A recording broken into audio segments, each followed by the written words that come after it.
entre ontem à tarde e essa madrugada, os ventos chegaram a 70 km por hora em Passo Fundo. Isso prejudicou os pousos das aeronaves no aeroporto Lauro Cortes. Ontem, por volta das 3 horas da tarde, um voo vindo de São Paulo teve que descer em Porto Alegre por causa dos fortes ventos. E essa madrugada teve o maior número de raios dos últimos anos. As estações de energia elétrica orientam que, nesses casos, os equipamentos eletrodomésticos e eletroeletrônicos sejam desligados das tomadas. E não foram só os ventos e os raios. Nessa madrugada choveu 40 milímetros. Em 14 dias, Passo Fundo já atingiu a média de chuva para o mês de julho, que é de 160 milímetros. E para os próximos dias, a previsão é ainda de chuva. Veja os detalhes.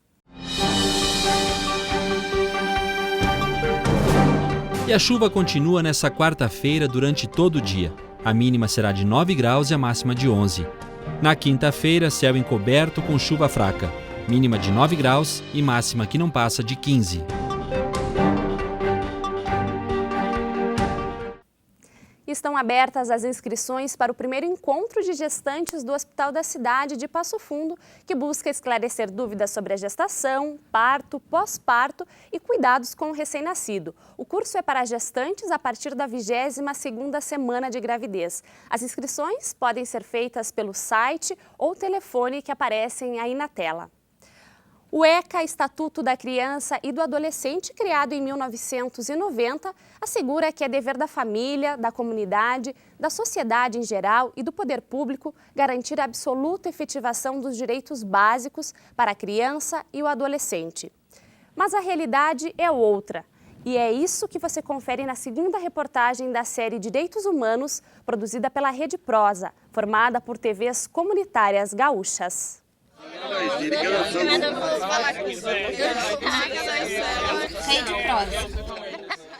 Vejo os agentes do Pra Casa abraçar suas famílias e nós aqui dia após dia. Tem vários manos que passam o tempo aqui, Páscoa, Natal, sem sorrir. Eu peço a Deus para escutar minha oração, cuidar dos meus irmãos, A melodia que aquece os corredores gelados do CASE, Centro de Atendimento Socioeducativo, é por algo que se perdeu: a liberdade. O jovem de apenas 18 anos sabe bem o sabor da simples ausência de ser livre. Aos 9 anos de idade, procurou nas drogas algo que nem ele mesmo sabia o que buscava. Minha mãe sempre me falava que isso aí não ia dar certo, né? Todo começo tem um fim, toda loucuragem sempre dá errado, a vida do crime é ilusão, e eu achava que não. As ausências sentidas por jovens privados de liberdade do CASE de Caxias do Sul, região nordeste do estado do Rio Grande do Sul, hoje se limitam apenas em uma: a de ser livre. Os jovens do lado de fora das grades de ferro também buscam por uma liberdade, não muito diferente: a liberdade de falar, de ser ouvido, de viver. 28 jovens morrem todos os dias no Brasil. Segundo a Secretaria de Direitos Humanos da Presidência da República, vive-se hoje um genocídio da juventude brasileira. Isso traz uma reflexão e um questionamento.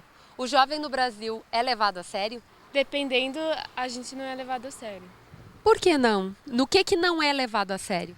A questão de que a gente não tem muita experiência, de que a gente está aprendendo. O jovem, para ser enxergado, ele tem que se manifestar muito mais do que uma pessoa que é mais velha. Que ambiente o jovem tem para ele, para se descobrir, para conhecer, para aprender, além da escola? A gente trata eles como aborrecentes, ou é coisa de criança, ou é coisa de adolescente, vai passar. Teve uma época dos bondes. O que eles buscavam naquilo? Uma família, né? O apoio entre eles, coisa que a família real, sanguínea, não dá, ou a família escola não dá. Então, assim, a gente não escuta eles. Muitas vezes a violência também é uma forma de fala, porque esse jovem, provavelmente, né, a gente sabe que para ele praticar uma violência, ele também antes ele foi violentado de alguma forma. E eu não sei se a gente consegue, né, uma sociedade como um todo, olhar isto como uma comunicação e um pedido também de ajuda, muitas vezes. O jovem não é o culpado da violência. O jovem não é o culpado e a gente está retornando a culpa para o jovem. de toda uma violência que está aí na sociedade. A base que falha está na estrutura, já vem lá de uma mudança da própria moral da família no Brasil. Nós falamos em ressocialização. No Brasil nós não temos nenhuma socialização, como nós vamos ressocializar quem não foi socializado. O Brasil possui 23 mil jovens em cumprimento de algum tipo de medida socioeducativa. Isso representa 0,08% do total de adolescentes brasileiros, segundo pesquisa de 2013 do SINASE. Em Caxias do Sul, o CASE atende aproximadamente 30 municípios da região e está com a capacidade lotada. São no total de 78 internos para 40 vagas, sendo que desses, 19 representam o número de jovens internos devido a homicídios. Tem gente que às vezes vê a mãe e o pai passando fome, esses bagulhos, sofre de bullying no colégio, essas coisas aí, e daí, né? Pensa em evoluir, uma vida melhor, né? Eu conheço vários traficantes lá da banda, vários caras que eles eram pivetes também no colégio, como qualquer um. Senão, penso que vão trancar os guri assim, digamos que vão diminuir isso aí, vão estar 5 anos de FEBEM. Eles acham que os guri vão se abalar por isso, cara. Se abalar, que eu digo, ficar triste por isso, sendo que o guri vai sair, vai ser pior. Dá uma chance pro guri, arruma um trabalho, alguma coisa pro adolescente que ele pega e muda de vida. O porquê dele vir para cá, existe um determinado momento que alguém precisa dizer um basta a ele. Não pode se deixar de levar em conta a dor da vítima.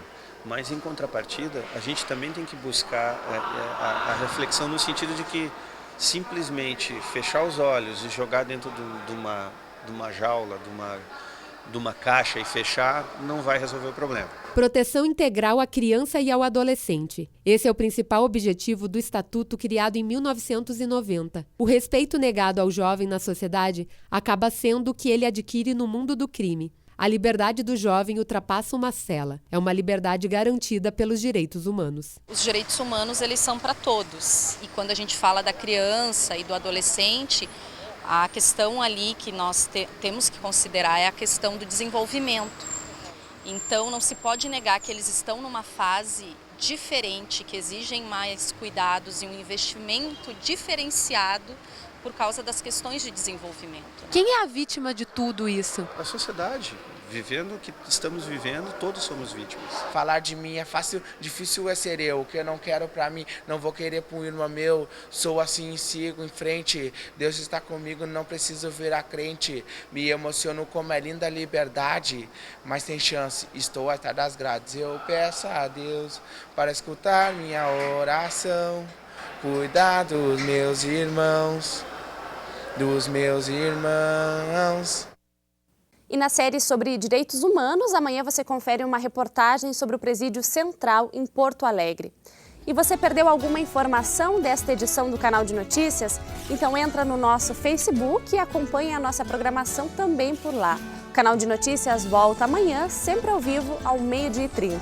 E você pode rever essa edição ainda hoje nos horários alternativos 7h30 e 10h30 da noite. Obrigada pela sua companhia e até amanhã.